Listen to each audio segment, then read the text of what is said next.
So this is problem 19 from GATE Physics 2025.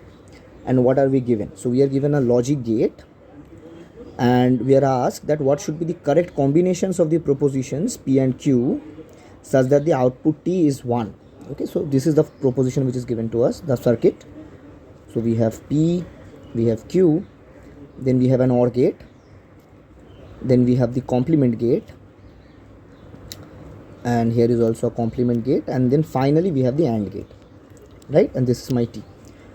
So such a problem has also come in the IIT JAM physics as well, and as I said in that as well, that the first thing which we need to do is to bring out the algebraic form. That makes it solving much easier. Okay, so if I bring out the algebraic form, so you can observe that since this is P and Q and this is an OR gate, so this is simply P plus Q, and then we are complementing it, right? So this is P plus Q complement, and similarly this is my Q complement.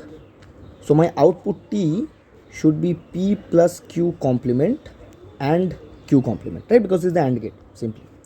Now if I use the De Morgan's law here, so we know that what does the De Morgan's law say, if you recall? So the De Morgan's law says that if you have two propositions and I take their complement, then I'll be getting A complement and B complement. That is the operation will get interchanged between AND and OR. Okay, and the complements will be set respective of the propositions.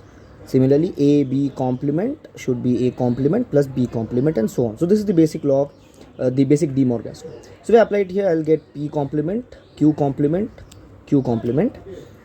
In Boolean algebra, associativity holds, right? So it's Boolean algebra in terms of the AND gate, associativity holds. So it's P complement, Q complement and Q complement. And then if a proposition is having, what I am trying to say is the following, that A and A is same as A for all propositions A, right? So this becomes P complement, Q complement, which I can write as P plus Q whole complement, and now it's done. So for T to be 0, P plus Q needs to be, what do I want? T to be 0 or 1? Okay, I want T to be 1. So P plus Q needs to be 0. And we know that P plus Q is 0 only if both P and Q are 0, right? So therefore my correct answer should be option A. Got it?